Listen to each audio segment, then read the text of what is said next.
I'd like to introduce our next speaker, Dr. Mike Fitzpatrick, who is Pro-Vice Chancellor for Engineering, Environment, and Computing at Coventry University.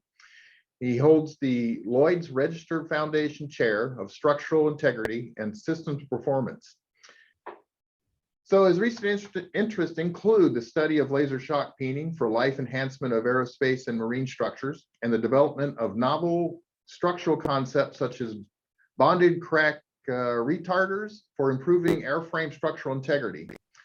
Mike, we look forward to your talk today and the information. I'm excited to hear the things that you're working on. Mike, chair is yours. Okay, thank you very much, David. Thanks very much for the invitation to talk to LSPT, and thanks for organising the event. I think it's been really good so far, very high quality talks, really good curation across a different range of topics. I'm very much enjoying it. So I want to talk about some novel applications. There's a couple of things, a couple of different topics that I'll cover. I will say that this work has been made possible by funding from various sources, including the Lloyd's Register Foundation, a major UK engineering charity, from Airbus, and from the US Air Force through the European Office of R&D. And lots of people have contributed to the research at Coventry, at Airbus, at AFRL. I'm going to show some work from previous students of mine, and some of this work was part of projects that were collaborations between Coventry and Cranfield University and the University of Southampton.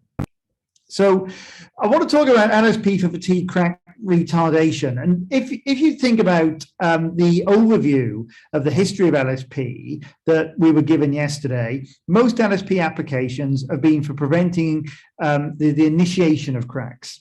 So you have, if you've got fretting fatigue, if you've got stress corrosion cracking, if you've got an interaction between a stress field and a component such that you're going to get cracks initiating at the surface, that's typically the reason that laser peening has been applied. So the crack never starts in the first place and you meet your design life goal. But when we start looking at a lot of aerospace structures, particularly sort of fuselage panels, wing panels, and so on, they're designed for damage tolerance of centimetre-long cracks with inspection and repair as appropriate. Now, you can't laser peen an entire aircraft, but what you might be able to do is to use laser peening to retard or stop a growing long crack. So this is a different methodology in the way that LSP is applied to the way that it's been done before. So what we're looking at is samples called middle tension samples, a crack in the center, and putting laser peen patches either side of the center, initiating a crack and seeing what happens. We're very interested in what the residual stress field looks like. In my group, one of our main areas of expertise is experimental determination of residual strain and calculating residual stress. And we use the full range of methods, X-ray diffraction, Holdridge the contour method, neutron and synchrotron X-ray diffraction. And the image you see here is an example of high resolution synchrotron X-ray diffraction that was obtained at the Advanced Photon Source in Chicago, and that sample is only 2 millimeters thick, and we're getting very high resolution. It was peened on both sides. You can see the compressive surface strains and the tensile strain in the center. And as you know, I think that these are still some of the highest resolution strain measurements ever made. So this is the sort of information that we look to get to inform the measurements that are made of fatigue and to underpin some of the modeling. We also developed novel techniques. Now these measurements were obtained point by point over a very long period. This is what we're able to do today with neutron transmission, averaging along a sample, and you can get that map you see there of strain in a single measurement. So we're always pushing the limits of what can be done experimentally.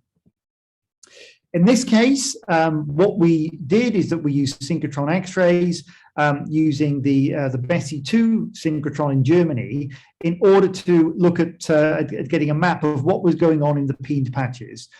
So what you can see is that beneath the LSP patch, we have compressive stress, and then you have the tensile balancing stress outside. But the magnitude of the compressive stress is greater than that of the tensile balancing stress because of the way that the balance is able to be spread over a larger volume of material. We were able to show that we'd have got through thickness compression, which is great, because if you're trying to retard a growing crack, those tensile stresses can cause you a problem. You can get tunneling. You can actually end up with no benefit at all with the wrong stress field. But you've still got to have tensile stress somewhere. You can't avoid it. But having that tensile stress outside the patch, even though it may cause crack acceleration, the compressive stress should still act in your favor, and we'll see that shortly.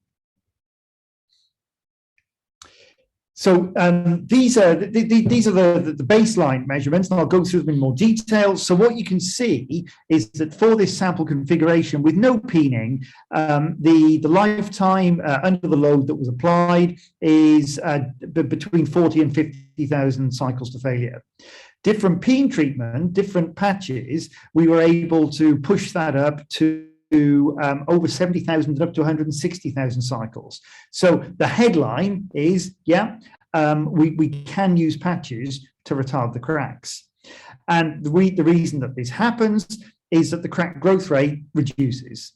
As you get towards the peen patch, the crack slows down, and it's not until the crack has gone beyond the patch that it starts to accelerate again, and you get overall life benefit. So this is now looking at unpicking this. Now I'm looking at the effect of peen intensity. Now, higher peen intensity does not necessarily give you improved fatigue life. So as you can see here, it was actually the lower peen intensity gave the better life. And we attribute this to the fact that the higher balancing tension outside the peen area gives you an accelerating effect of the crack, which you never quite recover from. The LSP area is there, and what you can see as in the data is that the crack does get faster before it arrives in that peened area. If we look at the effect of the patch width, so yeah, as I say, you can't peen everywhere. So how much do you peen? So looking at the patch widths, what you find is that, again, a wider patch doesn't give additional benefit, which again is almost certainly because of this tensile residual stress. So what we were looking to do was to get some optimization. You know, what gives you the best result in this particular geometry and for this particular loading? Now, one of the key things is that by doing numerical modeling, and I'm not giving the full details here, but if anybody wants to contact me, I can provide full details of how the modeling was done. What we're able to show is that with knowledge of the residual stresses, we were able to accurately predict, firstly, that crack growth rate increase before the crack reaches the patches, and then the subsequent decrease when the crack reaches the patch. And that's very important. Being able to model this means that then you don't have to start from scratch and always do a full experimental program before you work out for a particular geometry whether or not laser peening is going to be useful. You can do the modeling, and then you can do some sample experiments, which greatly reduces the development time. So the project outcomes are this, and what I want you to look at here is that what we have is the life improvement factor going up and the increasing patch width going across. As you go from bottom to top, what you have is smaller distance from where the crack initiates to the peened patch. Now, it may well be in your structure you don't know where the crack is going to initiate. If you peen close to where the crack initiates, you can stop it completely. So if you do know where the crack is going to initiate, then peen it, because that will stop the crack initiating. And that goes back to where I started from. If you know where your crack initiation is, if you know it's going to be at a surface, if you know that's where the peak stress is, that's where you get most peen benefit.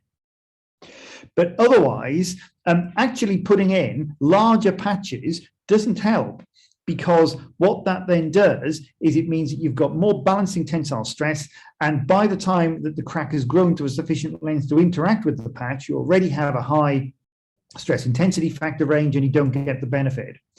So for this geometry, we found that the optimum patch width was 20 millimeters, and the closer it was to the initiation point, the better. So that's the overall conclusion that we were able to draw that we can then take forward into other programs. This then led us to think, well, okay, what if you don't put the patch normal to the growing crack direction? What if you actually angle it and you try to redirect the crack into the patch? This has two potential effects.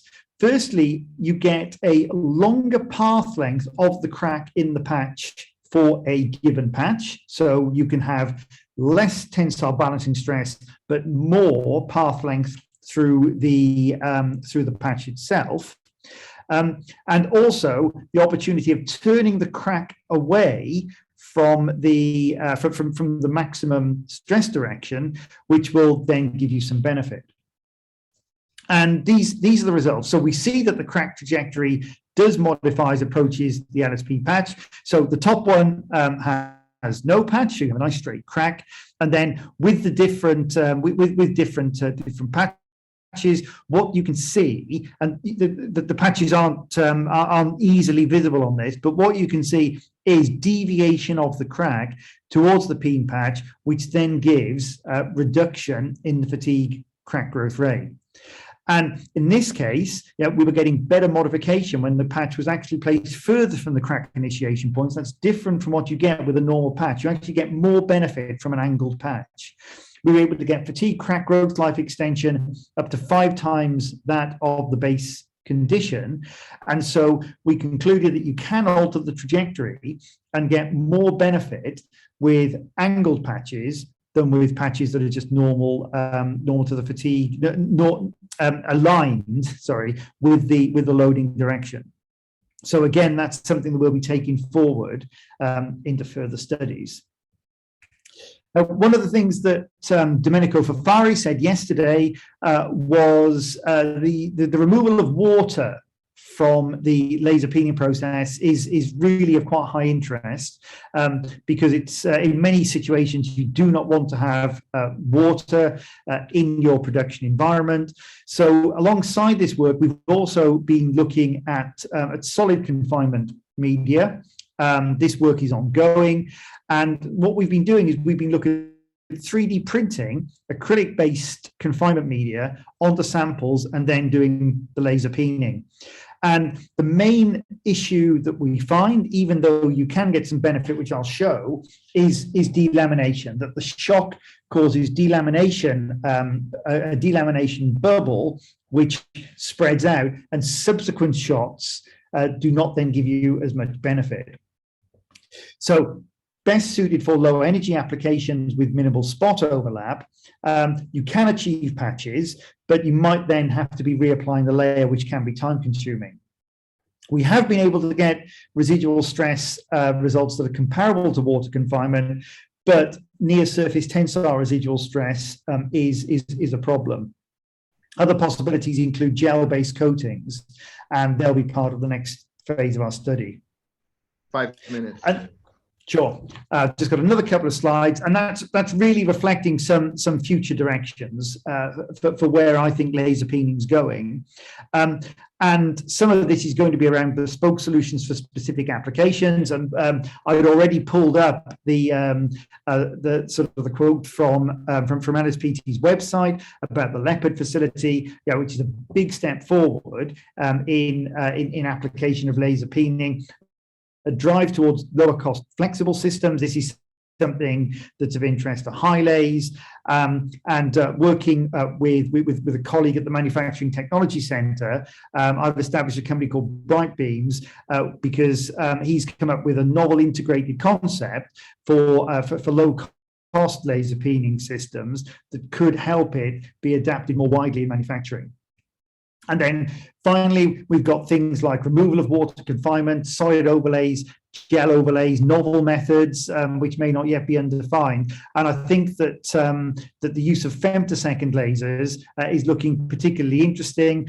These are the results from Dr. Sano at Osaka University, showing that that for the femtosecond laser, with no overlays at all, that you are able to get fatigue benefit in a way that that you would not necessarily get with conventional laser peening without any coating or overlay. So thank you very much, and I will be happy to answer any questions.